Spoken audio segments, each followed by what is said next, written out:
You know, Babylon is controlled by two spirits. The first spirit that rules Babylon is the spirit of Nimrod. That's the spirit of invention. That's the spirit of globalization. That's the spirit of greatness. That is why every time you find people who are slaves of Satan, the devil always bargains with them about greatness. I can give you something that will make you a star, and they begin to compromise. That's what led them to build Babel. It's the spirit of Nimrod. You come up with inventions that turn people away from God. And the second spirit that rules Babylon is the spirit of Jezebel. And the spirit of Jezebel is the spirit of seduction, is the spirit of mixture, and is the spirit of corruption. So if you are not taught how to overcome spirit cities, when you now go out to represent Jesus, you will now meet things, inventions that will be used to bargain your allegiance. Opportunities, doors of greatness. God makes men great. He said the Lord gave his word. Great was the company of them that published it. If you serve God, you'll be great. I've not called the seed of Jacob to seek me in vain. But God is not the only one that makes great. And so when the spirit of Nimrod is at work, it will give you opportunity for greatness, but you must compromise.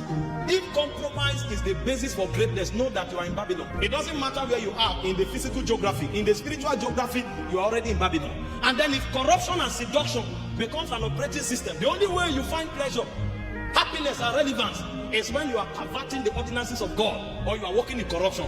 Know that you are a citizen of Babylon. You are not yet in Zion. So a generation must be raised to know how to fight spirit cities, the ways of Babylon. The ways. The first is that you will be compelled to speak one language. That's why even in church today, they are forcing us to speak the language of the world. You know, when some of us show up and we start fighting some of these things, people think you are just trying to be difficult. They want us to dance the way they dance in the club. They want us to use words that they use in the gutters, on the street, to show that we have understanding. It's a spiritual. They'll compare you to pick up slangs from the gutters. You don't even know what it means. And you'll find Christians, pastors, musicians using those slangs and using all of those language. Because when you start speaking their language, you adopt their identity. And that language may not be what you verbalize. They can even be a way of dressing. That's why we tell our sisters here, who think until you dress naked, you are not beautiful. It's Babylon. It's a language. The way a generation dresses is a language. It's Babylon. That's why when God wanted to destroy Babel, he scattered their language.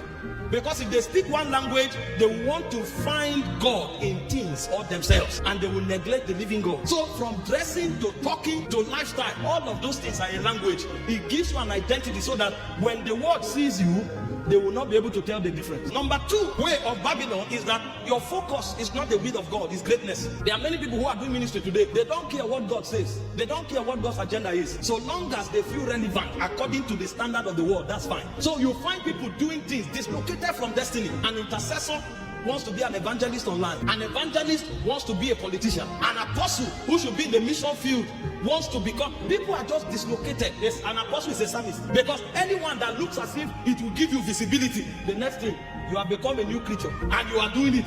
So a man who should be praying on the altar, you'll find him online, opening platform. He's trying to be known. It's Babylon. And the problem is that you may succeed in it. But the more you succeed, the more you discover you have wandered away from God. Somebody who should be a singer, come and sing. He said, no, singing is not working. I want to open my church. Somebody who should be opening churches in the village, because God equipped him to be a missionary. He said, no, the village is not working. Me too, I'm coming to city center. And he comes to city center. In 3 months, he has borrowed money from all the borrowing platforms that is in that city. After 3 years, he carries his bag and run away. Because he's not wired to function there. And before he realizes it, Satan will mess him up. When you serve God, he will make you great. But greatness is not your pursuit. That's why it's called Babylon the Great. He will suggest greatness to you as your goal. Our goal is not to become great. Our goal is to fulfill the will of God when our time is over. I'm not telling you to become a mediocre. You know, we advocate for excellence, influence here, because it's a necessary tool for advancing kingdom. But that is not our priority. Everything that greatness looks like is a tool for advancing kingdom. Number 3 way of Babylon is a change of identity. Anything that puts you under pressure to hide your identity in Christ so that you are accepted or you are given an opportunity is not God. It's Babylon. Babylon will force it down your throat. Somebody told the story. A woman wanted her son to go for all these holiday camps, and she was so troubled. In fact, she called some pastors to pray with her because she was afraid that if the son goes there and they discover she is a Christian, they were going to be taunting him, frustrating him. So the son went for the camp and came back. The woman was happy, trying to find out what happened. Hope your confidence, hope you have not been, they didn't insult you, they didn't do anything. The son said, no, don't worry. Nobody noticed I was a Christian. He adopted the identity of the world and managed it perfectly. Some of you saying, here, if we go to your office and we call you man of God, people will talk, who? Man of God? Are you a man of God? Because they'll be shocked that you are a Christian. That's why I tell you, what we are talking about here is not just to come to tongues and church and speak in tongues. The guy said, oh king, we are not careful to answer you in this matter. He said, even if you make the fire 7 times hotter, we will not bow. We have a generation of people who compromise even when they are not tempted. So when we come to church, all of us are pious like St. Patrick, St. Thomas Aquinas. But the moment we go to the office, we are the same. Somebody said, he told a parable about Lagos. He said on Sunday, Lagos is dry because almost everybody is in church. But if you come back on Monday, if your glass is wind down, they will steal your phone.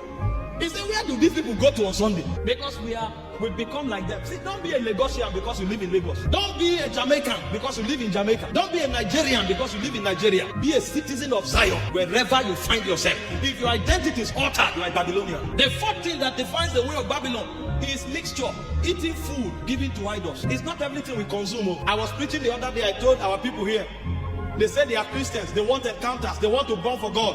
Carry their phones. A secular song that litters everywhere. Any beat you play, before they sing the song, they will tell you the artist. As they are eating the word of God, that's how they are eating all the secular musicians.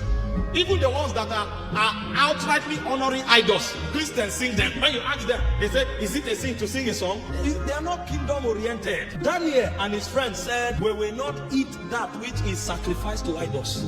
They said they called it defilement. Daniel chapter 1 verse 8. They refused. The songs you are singing, they came from spirits. They were inspired. You think they just sang because they were gifted? Why do you sing some songs here and you start praying in tongues? Because those songs come from altars that generate energies of the spirit. Who told you that you sing some song, you will not start feeling like committing immorality? Who told you that you will not sing some song and your fire won't go down? Who told you men originate songs? Songs come from the spirit realm. They are vibrations of their soul.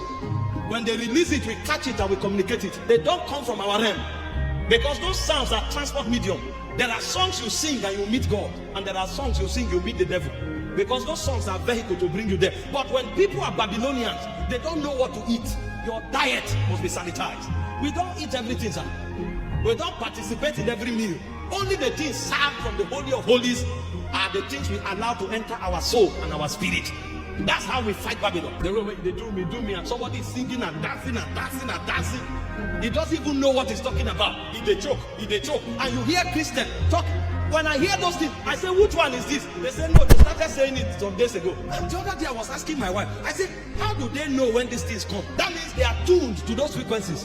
The moment anyone shows up, you start hearing it everywhere. I said, this thing I'm hearing, what is it? They say, that's the rainy slang. And Christians are consuming it every day. I'm not saying you won't hear it. You are in the world, but you are not of the world. You become a Babylonian when you begin to consume it. When they throw it at you, repel it. This one can't enter my soul. My diet is selected. I'm careful what I eat. Number 5 way of Babylon is bowing to men. When a system is built, even if it's called church, if at the end of the day the goal is for a man to become a god, there's a problem. And that is why most of our churches today are Babylonian systems. It's all about general overseer. Even the message can't be preached until Papa is quoted 10-20 times, because you must say something that makes Papa feel that you are loyal. It's Babylonian system. Because the same way Nebuchadnezzar built a graven image, some of us, a large cathedral has become our graven image. That's why you see we kill ourselves today to build certain structures. All of that is packaging. I know the place of order. I know the place of excellence. I understand the necessity of building befitting places where people can come to worship God. But we are not called to worship men or things. The moment the emphasis becomes about a man, if that man is around, the man is so big that God is obscured, then you know that that place has become Babylon. No matter what they are saying, forget it. A spirit, another spirit has taken over. There's a place for honor, there's a place for respect, there's a place for regard. But men cannot take the place of God. But unfortunately, most of the institutions of the world today is all about men. It's not about God. It's Babylon. See what Jesus told the Pharisees.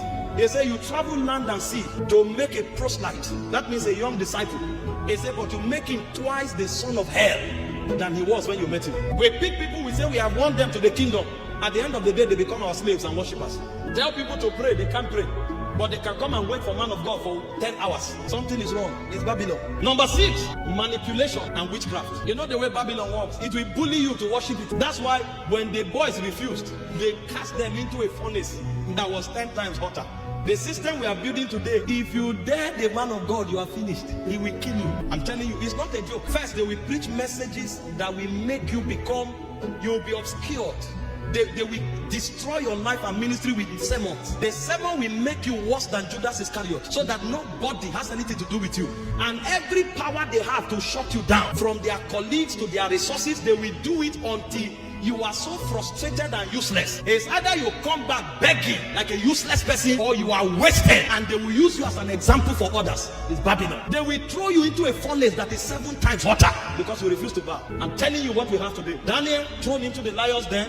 Shadrach, Meshach, and Abednego thrown into fire that was 7 times hotter. And if you are not taught how to survive Babylon, you won't know that it's in the fire that Jesus appears. And you will bow before you are thrown in. Listen, honor men, respect men, serve anybody God places you under. Never come under the temptation of worshiping men. Whatever happens to you, receive it. Die serving God. You will be a gallant soldier. And trust me, everybody who stood their ground, when they are in the fire, Jesus appears. The ones who fail are the ones who compromise. And this is not just church. Politics. Go and check some of our brothers who are serving their hunger. If you serve for 6 years, all of a sudden, cases start coming up. That's when you are arrogant. That's when you are a thief. Because the hunger will make sure you are not settled. And at the end of the day, if it's compelled to settle you, it will settle you in a way that you will never prosper. They'll give you a shop at the end of the town. They'll see somebody serve for 7 years, he is settled, he can't become. Because the whole idea of the settlement is to relegate you to nowhere. Because they always see you as a competition. Is Babylon dominated every system. We must fight these things if we will fulfill God's agenda. Thank you for watching this video. We trust you have been tremendously blessed. To get more messages,